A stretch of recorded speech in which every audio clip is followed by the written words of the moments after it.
Hi everyone, welcome to this special episode of Beyond the Barclay. We are absolutely delighted today to be visiting the guys at On the Stall City.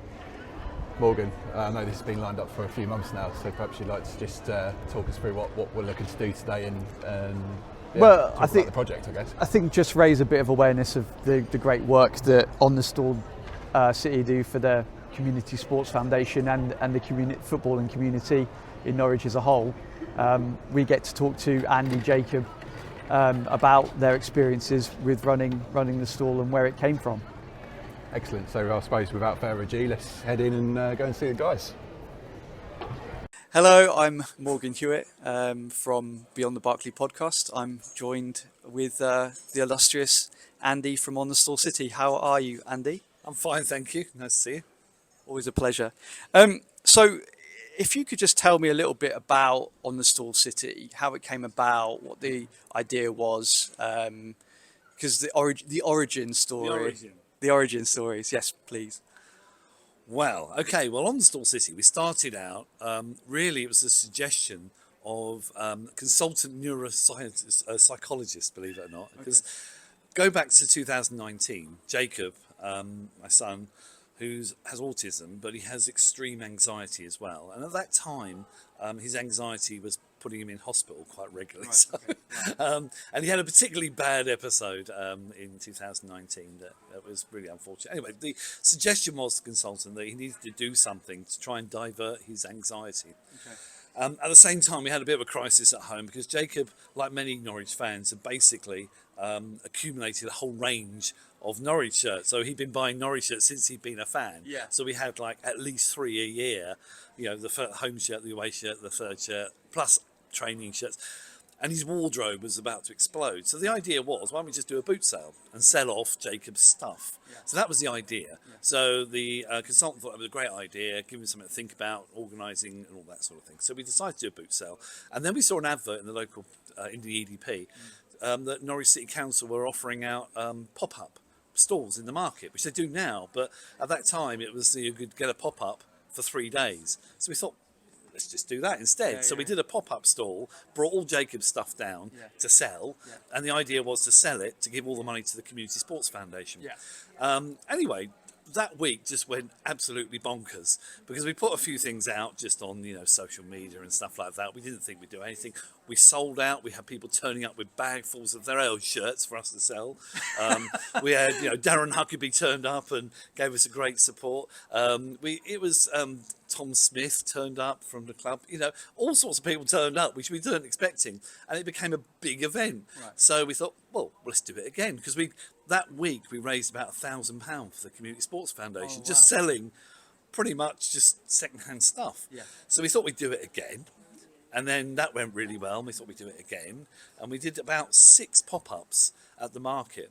And each time we were getting people rock up with suitcases full of stuff. Right. Then the club came along and said, we've got some stuff. Would you like to have some, new shirts and things? And we thought, yeah, great. So we started it really started taking off. And we thought, Jake was really loving it. Yeah. I mean, I must say, if you've not been at Norwich Market, really go. The people there, the stall holders there are brilliant. They supported us. We were complete amateurs. Didn't know what we were doing. Yeah. The amount of times our tables collapsed and we were on a hill. At one time, our rails sort of rolled down the hill towards, sort of the Haymarket. And it was just, complete incompetent idiots. Didn't know what we were doing. At the end of the week, we'd have a big carrier bag full of money. Literally, we'd go down to the Community Sports Foundation offices with a carrier bag just full of loot, put it on the table and say, look, there's our takings for the week. So we were hopeless. Yeah. So we did that anyway. And then it was getting really popular and we were really getting, we thought the market was great. It became an opportunity to actually take a lease out on one of the market stalls arose. So we thought, why not? So we made an application. At that time, going back to 2019 again, there was actually a long list of people who wanted a market stall. So we had to fight off some competition, had to do business planning and all. It got very serious. Yeah. But anyway, we won, we got through. Yeah. So we got a stall. That was fantastic because we had to go through the negotiation of the lease and we were really ready to go. And then the pandemic came. Yeah. Actually a week before we were due to sign the lease.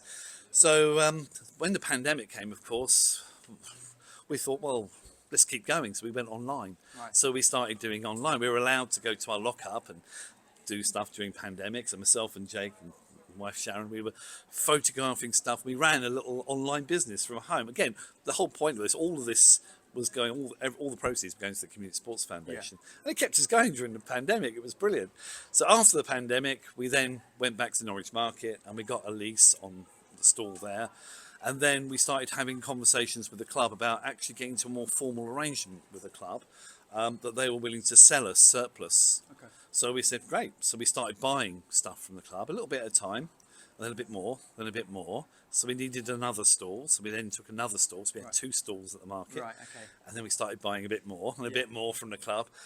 And then we realised that this was actually really, people were really enjoying it. I mean, people were coming regularly to the stall. We sell, repurposed stuff at really cheap prices, and we do this for nothing. We don't take any money at all, never have. So, the profits go to the Community Sports Foundation. People just loved all that. So the forum itself is a charity, and they put on events here, like we just had the Games Festival a couple of weeks ago, and that's all put on free by the charity. The people who work here are working on the Science Festival, Book Festival, all this stuff, all done free, and they're a charity. So now to get into here as a forum, because it is a charitable organisation, we had to demonstrate. They wouldn't lease out to anybody. You had to demonstrate you had a community sort of approach. So we are a community shop. So again, we had to go through quite a long procedure.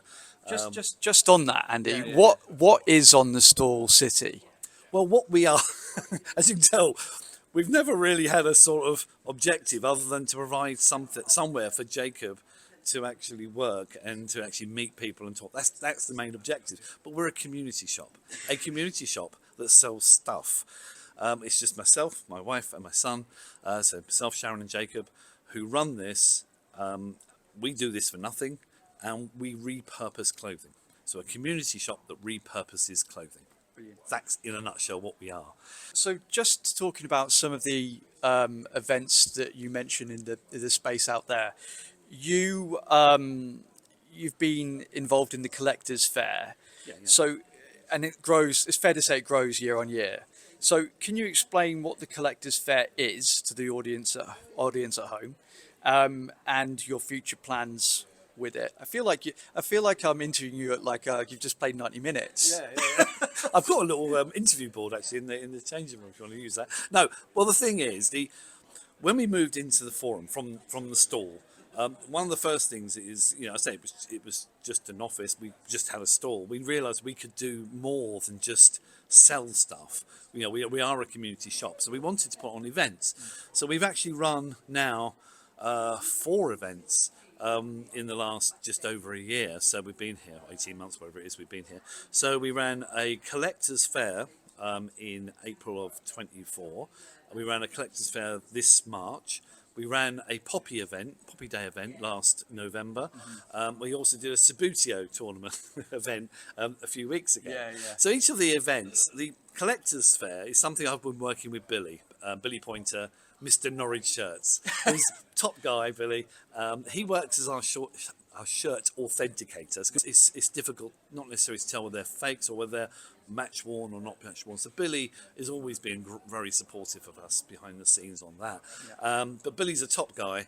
I approached him last year and said, look, we'd love to do an event here, a Norwich event. Is there any chance you could just sort of exhibit some of your collection? You've spent time with Billy, haven't you?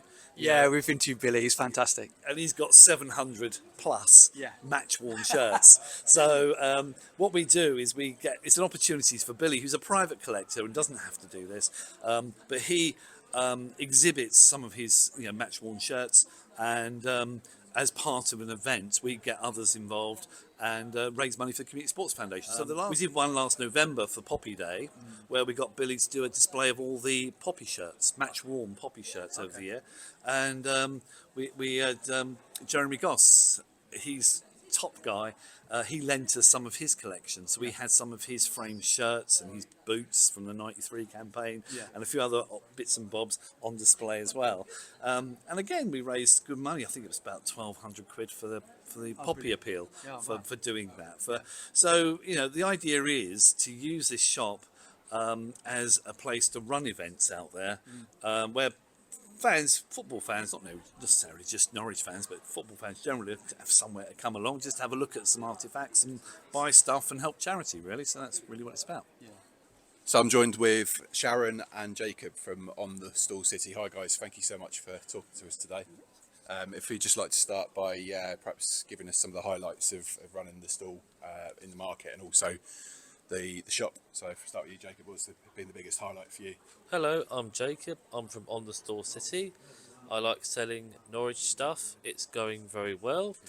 But when you have nice customers on half-term holidays, makes it more busier, and it's very frantic. It really wears your energy out. But you have to keep on busy and keep ticking the clock really well. But you keep on at it. Interact with football fans that might find interest as well. Yeah, brilliant.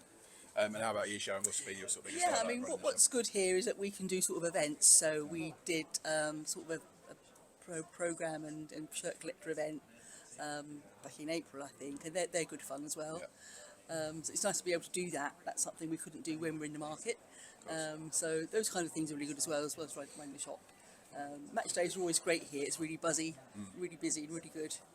So, excellent. yeah. And so on match days, what time can people come down? If they wanted to come down, what sort of time do you open and at what time do you close? Do you do any sort of special things on match days?